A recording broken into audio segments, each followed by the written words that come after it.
What's up, everyone? Welcome back to the channel and welcome to my review of WWE No Way Out 2002. So, I apologize for not getting this review out on Monday like I typically do. I had watched the pay-per-view over the weekend. I finished it Sunday night, but I did not have time to film the review, and then Monday was just kind of busy and I didn't have time to upload it either. So doing it now. It's still during the week. I should have it, so we're all good. No Way Out 2002. This was the first ever watch for me. I've never seen this pay-per-view before, which there's still quite a few from, say, like the mid 90s until like 2009, 2010, where I had never seen some of the pay-per-views. Like, I'd seen every WrestleMania, obviously, and a few others here and there, but from like 96 through 2010, there's quite a few pay-per-views I have never seen. So this was a first time watch for me. So without further ado, let's just get into it. I got my pen and my clipboard, so let's do this. If you hear traffic, I apologize. It's 7:30 in the morning. I got my window open because there's a nice cool breeze and it was just raining, so it's a bit cooler. So, and I apologize also for the lighting. The light is right here above my head, so it's kind of at a weird angle, but I apologize. It'll be better for my next review. But anyway, let's get right into this. No Way Out, February 17th, 2002, at the Bradley Center in Milwaukee, Wisconsin, which is only maybe 90-ish minutes south of where I live. So that's cool. Pay-per-view and 90 minutes away from my house, but 22 years ago. 15,291 people in attendance. And we opened the show with the NWO. This was the WWE debut of the NWO. Hulk Hogan, Kevin Nash, Scott Hall. And they just came out and just cut your basic, simple promo. Decent promo.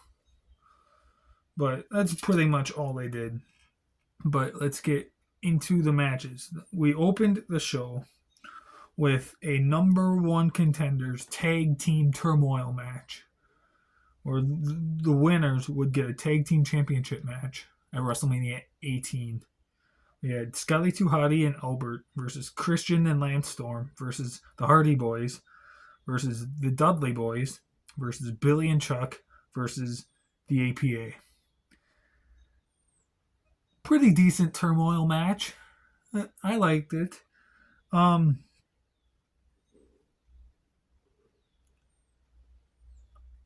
Going in, I sadly forgot, because I watched Mania 18 when 24/7 reviewed it back in October, November, whenever that was that he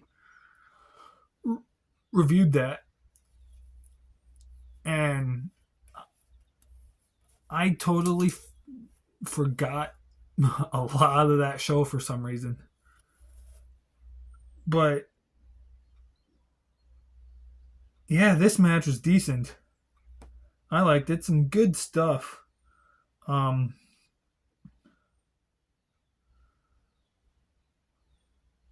Stacy Keibler and Lita got involved when the Dudley Boys and the Hardy Boys were facing each other in the match.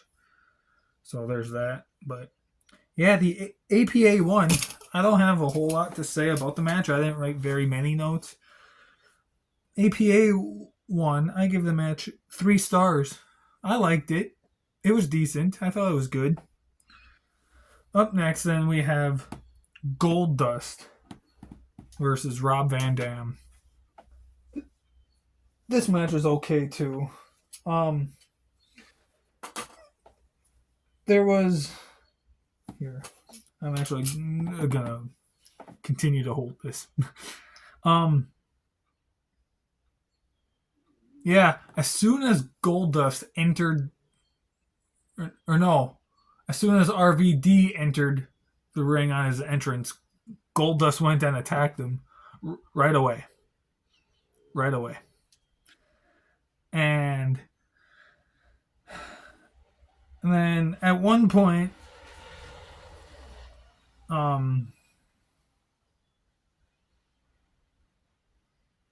RVD goes for a 5-star frog splash and Goldust moves. And then they brawl some more and RVD goes for it again and hits it.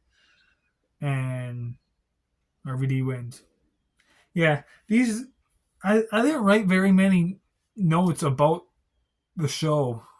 I was just kind of focused on it. I mean, obviously I went like front and back here, but like I didn't write very many noteworthy notes. I just kind of wrote down kind of pointless stuff that happened basically. I don't know why. Probably because I was watching it late at night and I was tired. And so I was just jotting random stuff down that doesn't make sense. But yeah, RVD won. I gave it 2.5 stars. Like, it's fine. It's not a great match, not a bad match either. It's fine. Up next, the World Tag Team title match. The champions, Taz and Spike Dudley, defended against Booker T and Test. This match kind of sucked. I was bored throughout most of it. It's not that long either. It was only maybe like 7 or 8 minutes. So, yeah, it's not that long. I was just kind of bored throughout the entire match. Just not much went on. I wrote one note, and that was, I'm bored. So, yeah, not much went on in that match that I wrote about. I get Taz and Spike won. I gave it 1 star. After that, we had a brass knuckles on a pole match between William Regal and Edge, and it was for the Intercontinental title. This match was fun. These guys, they went fighting in the crowd, I think, right? Did they? Or am I thinking of a different match? I think I'm thinking of a different match, but they were fighting on the outside. And Regal hits like a tiger bomb on to Edge on the apron. And then he did it again in the ring. And these two men, they have good chemistry, Edge and Regal. It's a match that I wish we would have seen a little more. Like, because it's a match that, from my knowledge anyway, didn't really happen too often. Like, it happened here, obviously, but like, and I think it happened at Mania 18 as well, right? Is that who Edge fought at Mania 18? Or did he fight Booker? I forget, but I know the match didn't happen that often. And I wish it would have happened more because these two men have great chemistry, and I feel like if they wrestled more, we could have had something awesome, something special there. It could have been one of Edge's best feuds, up there with like John Cena and Randy Orton and everything. Like, I feel like these two men could have done something special. But then at one point, someone goes up and grabs the brass knuckles and they end up outside the ring. Then Edge eventually goes out there to grab them. he goes back in the ring, and Regal had brass knuckles hiding somewhere in his trunks the entire time, and he used those brass knuckles, took out Edge, and Regal wins the match and keeps his title. I gave it 2.5 stars. I liked it. I think I liked it better than the Goldust RVD match, even though I gave that one 2.5 stars as well. I still liked this one more. Yeah, Regal had a second set of brass knuckles. So he pulled a set out of his trunks. He didn't use the ones that were on the pole. So, hey, I don't know. Match was decent. I liked it. 2.5 stars. But now this is where we start getting into the good stuff. And if you could tell, I quit writing notes after a while. This is where the show really starts to pick up and really gets good. We have The Rock going one-on-one with The Undertaker. Again, this, much like the other match, this is a match that, from my knowledge, didn't happen very often. We didn't really get The Undertaker versus The Rock that much. Correct me if I'm wrong, but I think this might be their only one-on-one match that they had on pay-per-view. I don't know that for sure, but I think it might be. Because I was watching wrestling back in the day at that time in 2002, but I don't remember very much of it at all because I was only about 4 or 5 years old at that time. So, yeah, I don't remember much at all. I remember a little bit, but I don't remember Undertaker ever fighting The Rock at that time. So this match happened, and Undertaker makes his entrance, and then The Rock, his music plays, and The Rock is just sprinting down the aisle and goes and immediately attacks Undertaker right away. And then, yeah, the match was decent. They went fighting into the crowd and out by a door there, which I didn't notice, but this must have been like a no disqualification match or a no holds barred match because there must not have been any countouts. Because during that time, they were outside the ring and fighting into the crowd. They were out there longer than a 10 count. And the referee didn't call for the match to end. I don't get it. So it must. I didn't catch if it wasn't no disqualification or no holds barred or something, but it must have been if that happened. But yeah, the match was going on and it was awesome. Best match up to this point.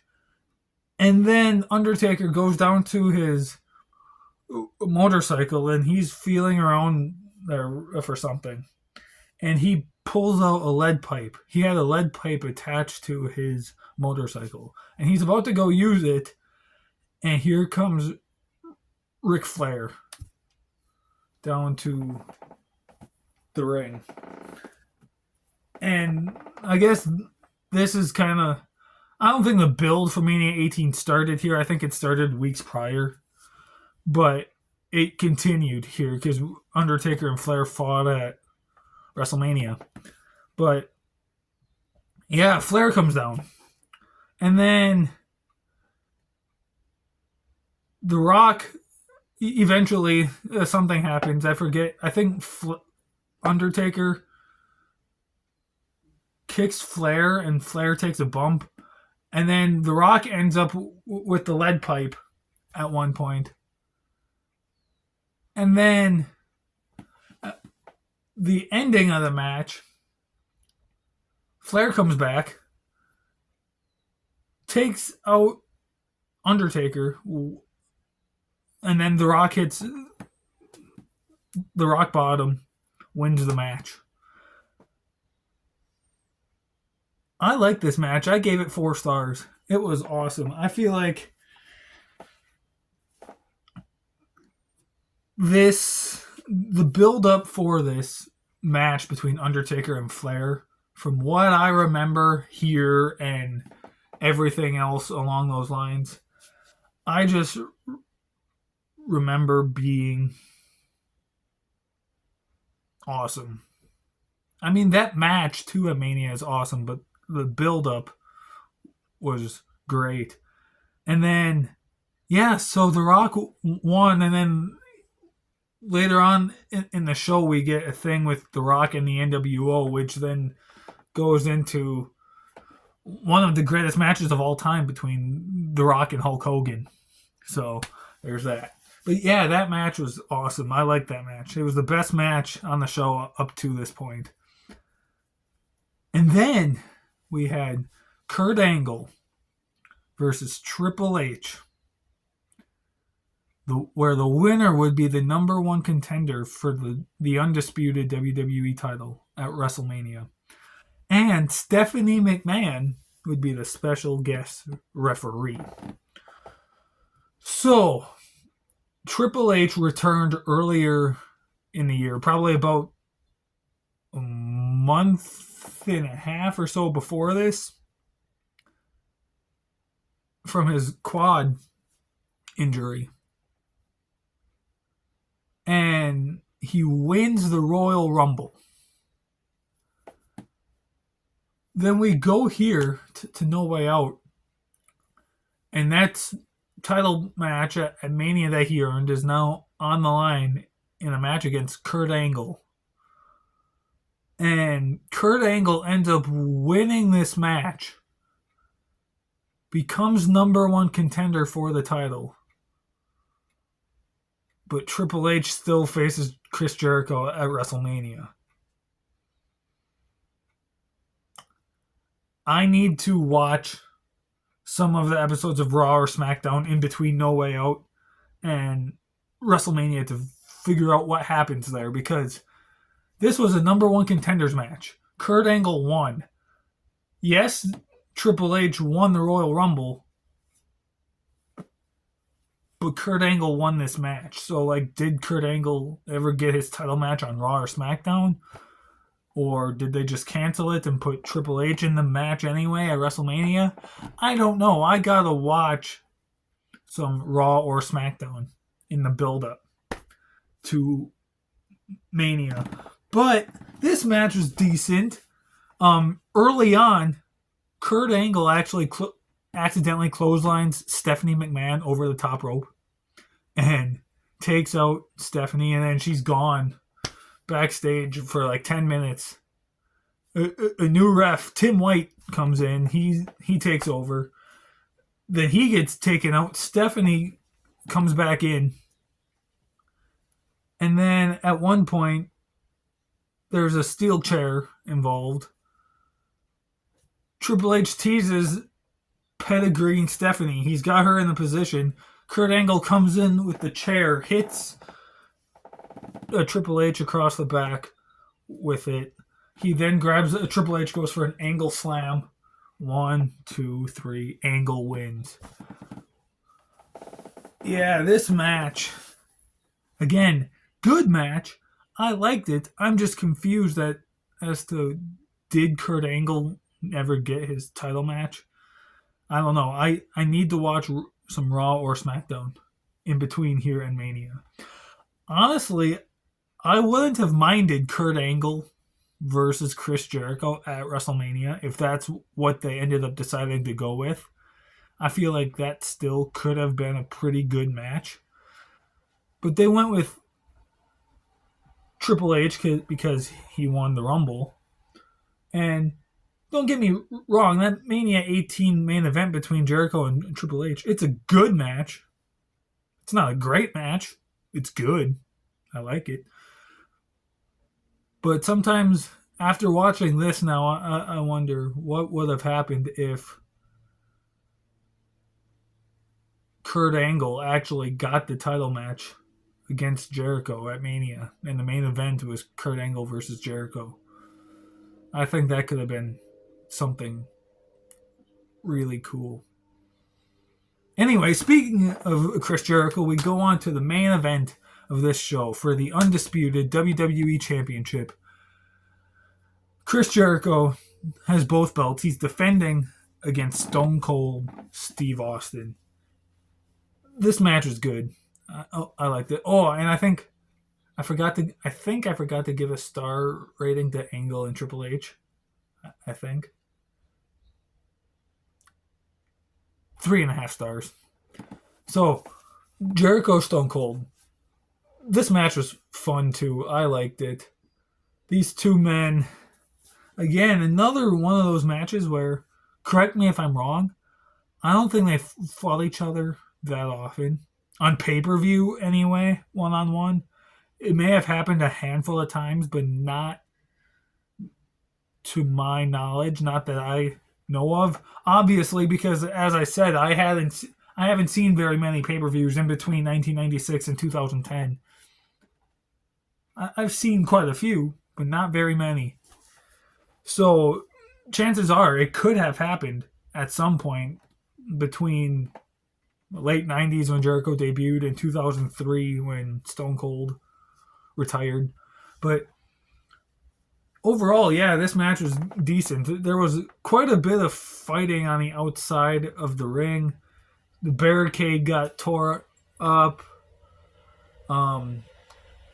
There was a ref bump. 2 matches in a row back to back where there's a ref bump. And then near the end, the NWO comes out and helps Chris Jericho. There's a ref bump. The ref is on the outside. Chris Jericho is on the outside. Stone Cold is in the ring by himself.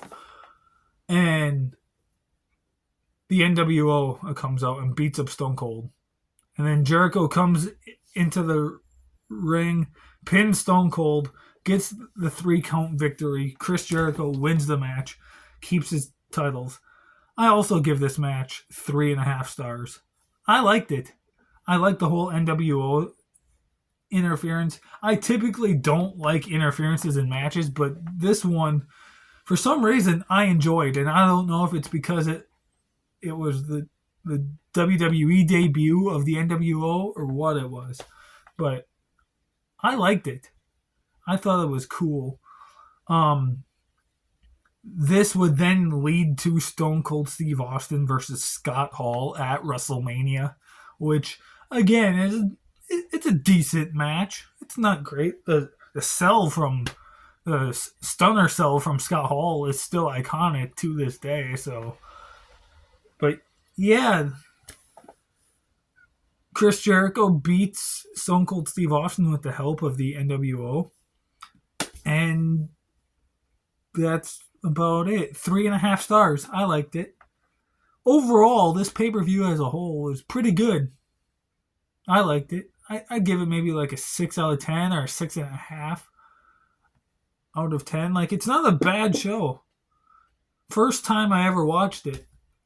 And yeah, I liked it. I really did. I thought it was good. But that, guys, that was my review of No Way Out 2002. This weekend, this video right here, this review, is our 299th video on the channel, which means our next video we have is our 300th video.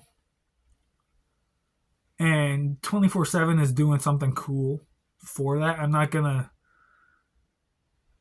go into too much detail about what that video is, but I think you guys may like it. But yeah, so that'll be next. The next review you guys will have will be next week with 24/7, where he will be reviewing Money in the Bank this year, 2024. Next time you see me for a review, I'm actually not going to be reviewing NXT Heatwave, even though that's the day after Money in the Bank, for 2 reasons. One, on paper, I'm not that interested in a lot of the matches on the card. The Fatal 4-Way match for the title, I'm kind of interested in, but like that's it. Everything else, I'm just like, I don't care. I'm not that interested in. But the second reason is because I haven't, over the past 2 or 3 years, I haven't watched very much NXT anyway. Pretty much from when it went from Black and Gold to 2.0. That transition, I know it's not NXT 2.0 anymore, but from that point forward, I haven't watched very much of it. Even to this day, it's gotten better since the 2.0 stuff. But still, I haven't watched very much of it. And so, chances are I will watch it and review it eventually. I will put it on the list of future reviews to do at some point, but I'm not reviewing it in 2 weeks. After the Money in the Bank review, though, of 24/7, we have the build up to SummerSlam. So for a couple weeks in a row, we will be doing kind of like what Brian Zane does with the reviews on Wrestling with Regret. In the build up to a SummerSlam, between his Money in the Bank review and a SummerSlam, we will review only SummerSlam pay-per-views. So stay tuned for that. My next review will be a SummerSlam. I'm not sure which one yet. Haven't figured that out, but it will be a SummerSlam review. All right? So thanks for watching. Thanks for all the love and support. 299 videos in. Let's see how many more we can get done on this journey here we've got. Anyway, thanks for watching. See you next time.